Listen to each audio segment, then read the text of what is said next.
हमारा इकोनॉमिक्स में जो आज का टॉपिक है वो है फर्मों की स्थिर संख्या व बाजार संतुलन।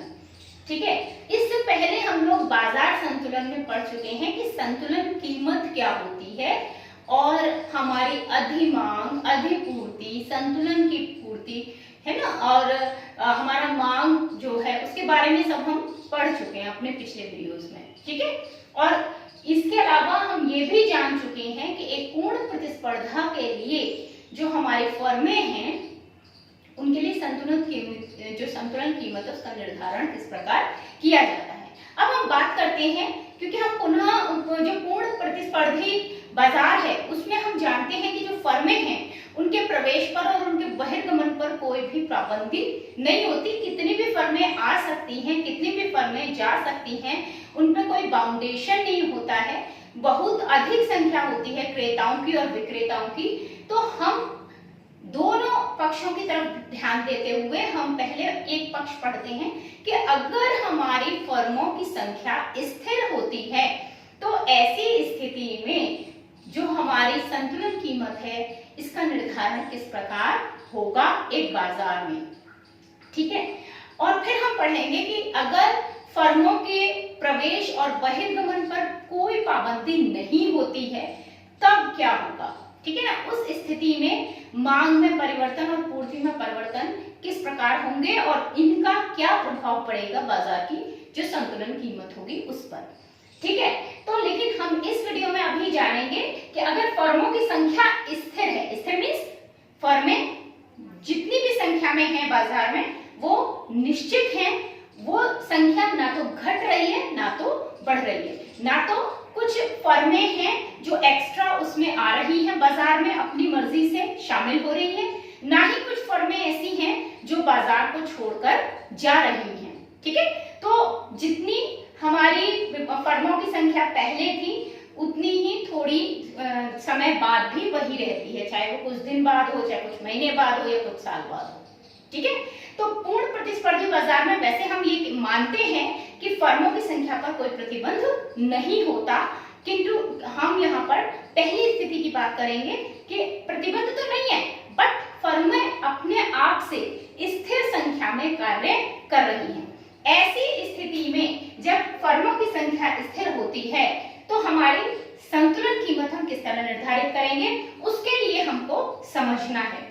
तो यहाँ मैं आपको एक चीज पहले बता दूं कि हम लोग ये जान चुके हैं, पहले से ही हम लोगों को ये बात नॉलेज में है कि संतुलन कीमत निकालने के लिए हम क्या करते हैं, हमारा जो मांग वक्र है, ठीक है ना, वो हमेशा नेगेटिव होता है। ठीक, जब वस्तु की कीमत ज्यादा होती है तो मांग कम होती है, जैसे जैसे वस्तु की कीमत घटती जाती है मांग बढ़ती जाती है। तो ये ऋणात्मक ग्राफ है, नेगेटिव ग्राफ है, नीचे की तरफ ढलान है इसका।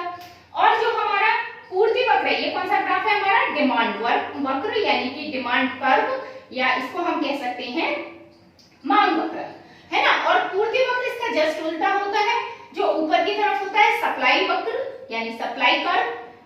ठीक है, सप्लाई कर्व यानी कि पूर्ति वक्र। ठीक है, तो जो हमारा पूर्ति वक्र है और जो हमारा मांग वक्र है, हम पिछले वीडियोस में ये जान चुके हैं कि हमारा पूर्ति वक्र हमेशा पॉजिटिव होता है, ऊपर की तरफ चलता है। यहाँ हम ले रहे हैं वस्तु की कीमत यानी P और यहाँ हम लेकर चल रहे हैं अपनी जो मात्रा है वस्तु की Q, क्वांटिटी। ठीक है, तो हमारी जहां पर ये दोनों ग्राफ काट देते हैं एक दूसरे को, वहां हमारी कीमत संतुलित हो जाती है। इस कीमत पर विक्रेता और क्रेता दोनों संतुष्ट हो जाते हैं। जितनी मांग बाजार में होगी उतनी ही पूर्ति होगी बाजार में। ऐसी स्थिति में बाजार संतुलित कहलाएगा। ठीक है, अब हम एक क्वेश्चन के जरिए हम इसको समझते हैं, क्योंकि फर्में चेंज नहीं हो रही तो पूर्ति स्थिर है। ठीक है, जब हमारी फर्मों की संख्या स्थिर होती है तो एक तरह से हम कह सकते हैं कि हमारी पूर्ति स्थिर है, क्योंकि प्रति फर्म जितना हमारा वस्तु का उत्पादन है वो इक्वल रहेगा। ठीक है, जैसे हमारी अलग अलग फर्म है, कोई एक छोटी फर्म है, ठीक है, वो हमारी मान लीजिए गेहूं पैदा कर रही है, तो एक छोटी फर्म में छोटा खेत है, ठीक, उसमें आपका मान लीजिए 100 क्विंटल पैदा हो रहा है, या एक छोटा खेत है जिसमें 50 क्विंटल पैदा हो रहा है, उससे बड़ा एक खेत है जिसमें 100 क्विंटल पैदा हो रहा है, एक खेत है जिसमें 80 क्विंटल पैदा हो रहा है। लेकिन ये नहीं है कि जिसमें 80 पैदा हो रहा है उसमें कभी 90 हो जाए या 100 हो जाए, ठीक है, क्योंकि वो खेत उतना ही साइज का रहेगा, वो चेंज नहीं हो रहा है। और वो खेत पे जो काम करने वाला किसान है वो भी काम करना नहीं छोड़ रहा, ठीक है। तो ना तो कोई फर्म बाहर हो रही है ना कोई फर्म अंदर आ रही है, इसका मतलब एग्जैक्ट हमें पूर्ति इतनी प्राप्त होगी, पूर्ति में कोई परिवर्तन नहीं होगा, ठीक है। तो ये मैं आपको पहले भी बता चुकी हूँ कि प्रचलित कीमत के लिए हम लोगों ने कि पूर्ति में परिवर्तन होता है तो क्या होता है, मांग में परिवर्तन होता है तो क्या होता है, पर हम बहुत शॉर्ट में बहुत जल्दी से इसको समझ लेते हैं। एक प्रश्न मैं आपको ये पूछा जा चुका है और ये आपके क्वेश्चन बैंक में भी है, तो मैं उसी प्रश्न को इसलिए ले रही हूँ कि आप आसानी से उसको क्वेश्चन बैंक से भी समझ सकते हैं। आप लोगों के पिछले साल के क्वेश्चन बैंक में ये प्रश्न था, ठीक है, और ये आपकी बुक में भी है, ठीक। तो मैंने एक क्वेश्चन वही उठाया है, इसमें दिया हुआ है कि फर्मों की स्थिर संख्या के लिए हमें वैल्यूज दी हुई है, कुछ मात्राएं दी हुई हैं, जैसे गेहूं की पूर्ति दी हुई है, हमें ये गेहूं के लिए दिया हुआ है, ये ठीक है। इसमें दिया हुआ है कि गेहूं की पूर्ति QS से हम इसको रिप्रेजेंट करें, Q for quantity, S for supply, supply यानी पूर्ति और क्वांटिटी यानी मात्रा। तो यानी पूर्ति की मात्रा कितनी है, 100 क्विंटल, 80 क्विंटल, 50 क्विंटल, 40 क्विंटल और 20 क्विंटल। अब हम अगर कीमत की बात करते हैं तो कीमत हमारी है P फॉर प्राइस।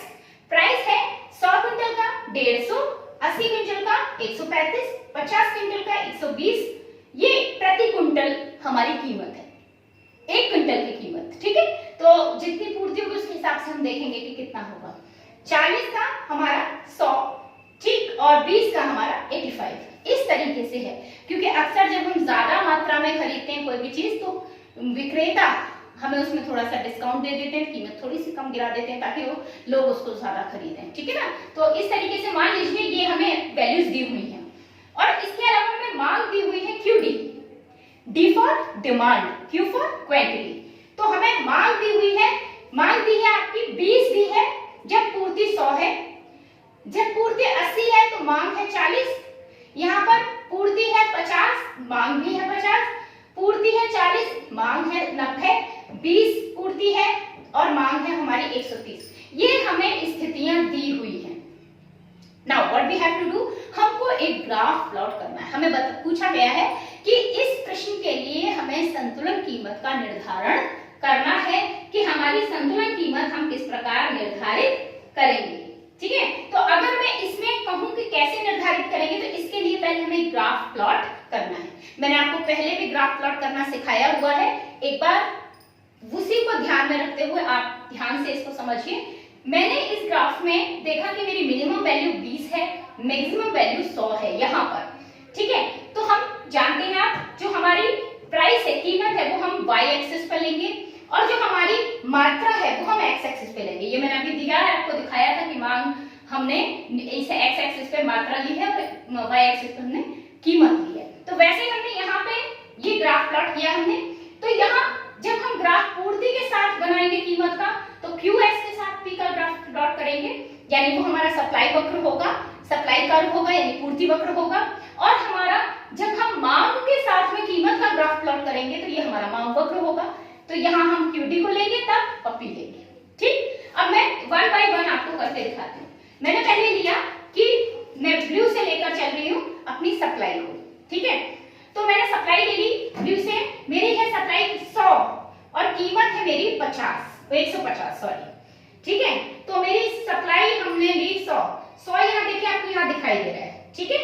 और कीमत मेरी 150, तो 150 कैसे निर्धारित होगी, ये आप देख रहे हैं यहाँ हम देखें तो 140 और 160 हमने किया हुआ है, इसके आधे पे हमारा 150 होगा। तो हम यहाँ से बहुत सीधी सीधी अगर एक लाइन लेते चले जाएं, ठीक है, और वो कहाँ तक लें, जहां तक ये 100 का बिंदु हमारा आ रहा है। मैं इसे बिना स्केल के कर रही हूँ and you have to do it with scale, ताकि आपकी लाइनिंग प्रॉपर रहे। मेरी लिटिल बिट प्रॉपर है बट लेकिन फिर भी आप इसे प्रॉपर करने के लिए अगर स्केल का यूज करेंगे तो आपके लिए बेटर होगा, ठीक है। फिर भी कोशिश कीजिए कि आप स्केल से करें इस काम को, ठीक है। अच्छा, इसके बाद हमारा आ गया आपका नेक्स्ट 80 जब QS है और हमारी है 135 कीमत है, तो आप यहाँ देख रहे हो ये 120 है, ये 140 है, तो यहाँ बीच में हमारा हो गया 130 और 130 और 140 के बीच में भी यहाँ होगा 135। समझ में आ गया? 120 और 40 के बीच में हमारा 20 का डिफरेंस है, तो 20 के डिफरेंस में यहाँ बीच में 120, 130, 140, तो इसके आधे में हमारा 130 होना चाहिए और 130 और 140 में 10 का डिफरेंस है, तो यहाँ पे 5 आना चाहिए, यानी 135 हमारा यहाँ पे मिलना चाहिए हमको। और 135 हम लेके यहाँ से चलेंगे और हमें कितना रखना है, 80 पे रखना है। 80 हमारा ये दिखाई दे रहा है आपको, जस्ट अ मिनट, ये हमने ले लिया 80 पे। ठीक है, मैंने कहा ना स्केल आप यूज कीजिए, मैंने थोड़ा स्केल नहीं यूज किया, बट लिटिल बिट मैं तो इसको ऐसे ही बना रही हूँ, बट आप स्केल से बनाए तो बेहतर होगा।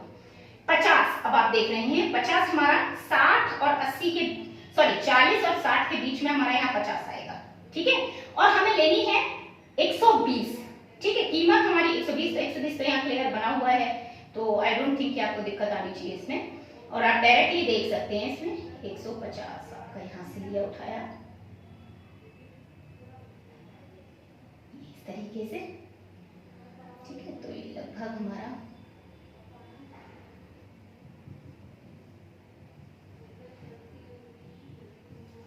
यहाँ कहीं हमारा ये ग्राफ बैठ रहा है ना। और ये हमारा 40 पे 100, तो 40 हमारा यहाँ है, ये हमारा 100 हो गया।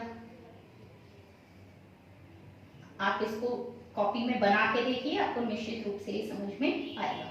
तो इस तरीके से आपका फिर 20 पे 85 मैंने फिर बताया था आपको, ये 80 है, इसके बीच में यहाँ 90 होगा और 90 और 80 के बीच में यहाँ 85 होगा। ठीक है, और वो 20 पे है, तो आप देख रहे हैं ये थोड़ा मैंने टेढ़ा कर लिया है। ठीक है, ये तो इस तरीके से आप देख रहे हैं ये हमारा पूर्ति वक्र बन गया। इनको सबको पॉइंट्स को अगर आप मिलाएंगे तो देख रहे हैं कि ये पूर्ति वक्र सीधा जैसे जा रहा है, ऐसे ही यहां पर भी ये पूर्ति वक्र सीधा जा रहा है। ठीक, तो ये हमारा कौन सा है, पूर्ति वक्र है।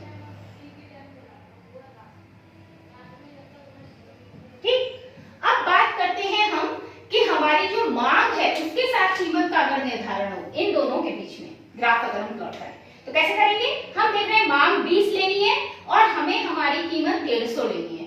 150 आपको पहले से मिली हुई है यहाँ पे, और 20 हमारी यहाँ से ही हम थोड़ा ऊपर ले जाए, मैं रेड से इसको शो इसीलिए कर रही हूँ आपको मांग अलग दिखाई दे। तो ये देखिए ये हो गया मेरा। फिर 135 मांग है 40 आपको साफ दिखाई दे रहा है, और 135 कैसे लेंगे हम, वही चीज आपको पहले ले चुके हैं। ठीक है, पर हमें सब 40 पे लेना है इस तरीके से। ठीक है, 40 के लिए हो गया। उसके बाद नेक्स्ट हमें 50 और 120 आपका मिल रहा है, 50 आपका यहीं पर आ गया। ठीक है ना, तो ये हम पहले ग्राफ प्लॉट कर चुके हैं। उसके बाद हमारा आ रहा है 100 पे 90।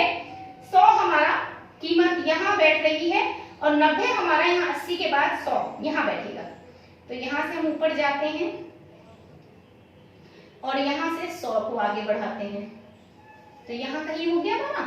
और 85 130, 85 हमारी यहाँ पे आप पहले ही कर चुके हैं, ये 85 है आपकी। ठीक है, और 130 आप ले जाएंगे तो 120 से हमारा ये बीच में यहाँ 130 आ गया इस तरीके से।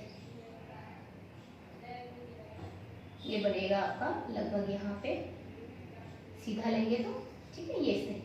तो ये हमारा जो कर्व आ रहा है ये हमारा आ रहा है मांग वक्र। ठीक है, और ये हमारा पूर्ति वक्र है। मांग वक्र और पूर्ति वक्र आप यहाँ पर देख रहे हैं, कहाँ कट कर रहे हैं, इस पॉइंट पर। ये पॉइंट कौन सा है, जब हमारा 50 और 120 के बीच रिलेशन। तो आप देख रहे हैं यहाँ पर पूर्ति जो है वो भी 50 है, मांग भी 50 है, यानी मांगी गई मात्रा जो उपभोक्ता डिमांड कर रहे हैं, क्रेता मांग रहे हैं, वो भी 50 क्विंटल की है और पूर्ति भी बाजार में 50 क्विंटल की है। ऐसे और बस जो कीमत है ये इस समय 120 है, तो हमारी वास्तव में संतुलन कीमत क्या होगी, 120। ठीक है, इससे ऊपर पूर्ति ज्यादा है बट मांग कम है, तो ये अधिपूर्ति की स्थिति कहलाएगी। अधिपूर्ति मतलब पूर्ति का अधिक है, पूर्ति ज्यादा है, 100 है पूर्ति और मांग हमारी 20 है। जबकि हम इससे अगर नीचे बात करते हैं तो हमारी अधिमांग है। अधिमांग इसलिए कि 40 अगर हमारी पूर्ति है तो मांग हमारी 90 की है, 20 अगर हमारी पूर्ति है तो मांग 130 की है। तो मांग ज्यादा है, पूर्ति कम है, तो ये अधिमांग की स्थिति है। तो ये वाली स्थिति जो आ रही है नीचे वाली, ये हमारी अधिमांग है, ठीक है, ये अधिमांग है। और जो ये वाली ऊपर वाली स्थिति आ रही है हमारी, ये कौन सी स्थिति आ रही है? अधिपूर्ति की स्थिति आ रही है, ठीक है। तो ये बीच में हमारी यहाँ पर संतुलन कीमत आएगी। तो यही हमें ग्राफ से बना करके पेपर में दिखाना होगा और ये बताना होगा कि चूंकि, ठीक है, 120 कीमत पर जो गेहूं की पूर्ति है और गेहूं की मांग है बाजार में वो बराबर है, इसलिए संतुलन कीमत 120 होगी, क्योंकि हमारा मांग वक्र और पूर्ति वक्र इसी बिंदु पर काटेंगे, ठीक है। आगे समझ में। इस प्रकार आप एक प्रश्न को हल कर सकते हैं जो फर्मों की स्थिर संख्या के लिए पूछा जाएगा आपसे, ठीक। अब यहाँ पे एक चीज और जो हमारी बुक में ही है, और मैं उसको आपको, एक क्वेश्चन है बुक में, आप अपनी बुक खोलें एनसीईआरटी तो आपको वो क्वेश्चन आपको मिलेगा।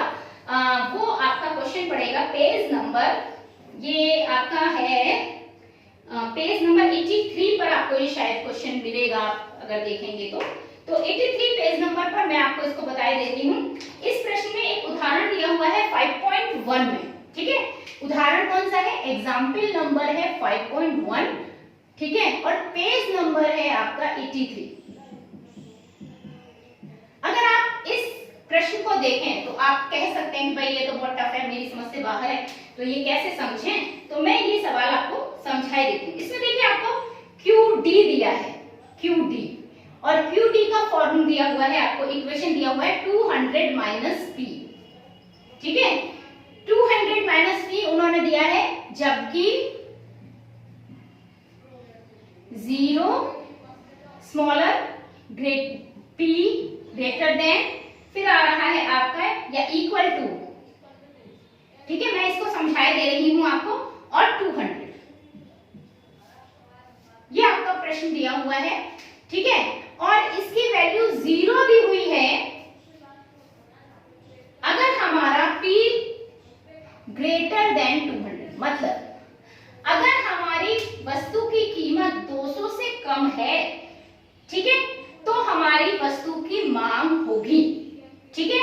और अगर 200 से ज्यादा है वस्तु की कीमत तो कोई भी इसकी मांग नहीं करना। याद रखिए, कोई भी वस्तु की मांग तभी होती है जब उसकी कीमत एक निश्चित वैल्यू, मतलब एक निश्चित लेवल पर होती है। अगर इससे ज्यादा होगी तो कोई भी कहेगा अरे नहीं, ये तो, आप बाजार में जाते हो, कोई कपड़ा है और आप दुकानदार के पास जाते हो, आप कहते हो भाई ये कपड़ा कितने का दिया, ठीक है, कोई भी चीज आपने खरीदी, और अगर दुकानदार, मान लीजिए मैं सिंपली कहती हूँ, आप एक बल्ब लेने जा रही हो, 10 रुपए का वो बल्ब है, और नॉर्मल बल्ब जो होता है 10-20 रुपए का वो बल्ब है मान लीजिए, और आप दुकान पर गए और दुकानदार कहता है नहीं साहब ये तो 100 रुपए का है, तो आप छूटते ही कहोगे 100 रुपए की तो सेल फैला जाती है, मैं बल्ब क्यों खरीदूं? तो आप बल्ब नहीं खरीदोगे, ठीक है। तो हर चीज की उसकी क्वालिटी को देखते हुए, उसके यूज को देखते हुए, उसमें लगी लागत को देखते हुए, उसकी एक कीमत जो निर्धारित होती है, अगर उस कीमत में वो लेवल न हो, ठीक है, तो कोई भी उपभोक्ता उसकी डिमांड नहीं करेगा। तो 200 से अगर ज्यादा वैल्यू हो जाएगी कीमत की तो हमारी मांग 0 हो रही है, समझ में आ रही बात। और 200 से अगर P कम है, कीमत कम है, तो ऐसी स्थिति में हमारी, ठीक है ना, जो अधिमांग है, जो हमारी मांग है वस्तु की, वो मांग रहेगी, लेकिन वो मांग कब रहेगी कि या तो P की वैल्यू 0 हो, वो संभव नहीं है, कोई भी वस्तु बिना कीमत की नहीं हो सकती। अगर कोई व्यक्ति वस्तु बना रहा है तो निश्चित रूप से उसकी कुछ ना कुछ लागत आएगी, और लागत आएगी तो वो उसे फ्री में नहीं देगा, ठीक है ना, वो उसकी कुछ ना कुछ कीमत निर्धारित करेगा। बात समझ आ रही है? तो 0 हो ही नहीं सकती है, बट मैं 0 लेके चल रहे हैं, वो तो 0 से ग्रेटर है, बड़ी है, ये आप देख रहे हो, इधर जो खुला मुंह है ये बड़े की तरफ को होता है, तो 0 से ज्यादा है और 200 से कम, ठीक है। तो इससे डरना नहीं है, इसको देख करके, ये आपको डराने के लिए है ऐसा नहीं है, आपको बस सिर्फ समझने के लिए है कि 0 से ज्यादा होगी P की वैल्यू और 200 से कम होगी, या 200 के बराबर हो सकती है, बट 200 से ज्यादा नहीं हो सकती, ठीक है। दूसरा उसमें एक और चीज दी है QS, दूसरी चीज क्या दी है उसमें, QS दी है। इसे मैं दूसरे कलर से इसीलिए दिखा रही हूं कि आप समझ जाएं कि QS है, ठीक है। QS का नाम वो दे रहे हैं 120 प्लस P। इसकी इक्वेशन, इसकी जो समीकरण दे रहे हैं वो दे रहे हैं 120 प्लस P, और इसको वो कह रहे हैं जबकि या क्योंकि P जो है उसको वो ले रहे हैं आपका ग्रेटर देन इक्वल टू 10, ठीक है। और उसके बाद वो कह रहे हैं कि इसकी वैल्यू 0 हो जाएगी यदि क्या हो गया हमारा, P की वैल्यू हमारी अगर हो जाती है 0 greater than smaller than equal to P smaller than equal to 120, यानी अगर हमारी P की वैल्यू 0 से ज्यादा है और 120 से कम है तो हमारी सप्लाई 0 हो रही है, ठीक है ना। तो सीधी सी बात है, ये भी मैं आपको बता चुकी हूँ कि जिस प्रकार एक उपभोक्ता एक निश्चित कीमत पर ही वस्तु को खरीदने के लिए भी सोचेगा, उसकी मांग करेगा, ऐसे ही एक विक्रेता जो बेचने वाला है वो भी एक निश्चित कीमत पर ही वस्तु को बेचने के लिए प्रयासरत रहेगा। उससे कम पर वो कतई नहीं बेचेगा जब तक उसकी लागत न निकले, ठीक है। अपनी लागत से कम वैल्यू पर वो कभी नहीं बेचेगा क्योंकि उससे उसको क्या हो जाएगी, हानि हो जाएगी, ठीक है। तो यही बात यहाँ पर क्लियर हो रही है कि अगर हमारी P की वैल्यू 0 है, ठीक है, या 120 से कम है, तो ऐसी स्थिति में हमारा QS जो है सप्लाई वो 0 है, क्योंकि वो कह रहे हैं कि 120 प्लस P है, 120 प्लस P है, मतलब 120 से ज्यादा वैल्यू होगी तब हमें हमारे विक्रेता को फायदा है, अगर इससे कम है तो वो विक्रेता को फायदा नहीं है। तो या तो वैल्यू 120 ही रहे या 120 से 10-10 करके बढ़ा दी जाए, ठीक है ना। वो डिपेंड करेगा कि हमारा बाजार क्या कह रहा है। अब वो हमसे ये मांग रहे हैं कि हमें बाजार की संतुलन कीमत का निर्धारण करना है। इस प्रश्न में संतुलन कीमत के लिए आप क्या जानते हैं, संतुलन कीमत के लिए क्या होता है, संतुलन के लिए हमारा जो QS है वो QD के बराबर होना चाहिए, हाँ या ना। QS क्या है आपकी पूर्ति और QD क्या है आपकी मांग। तो हमेशा पूर्ति और मांग अगर बराबर हैं तो हमारा संतुलन स्थापित हो जाएगा। यानी QS की वैल्यू है हमारी 120 प्लस P, ये किसके बराबर होनी चाहिए, 200 माइनस P के। आया समझ में, ठीक है। अब आप यहाँ पे, मैं पहले भी आपको ये चीज बता चुकी हूँ बेटा, ये आप लोगों का हो सकता है मैथ्स बेस नहीं है तो आपको थोड़ा दिक्कत आए, बट अगर आप इसको ध्यान से समझेंगे तो बिल्कुल समझ में आ जाएगा।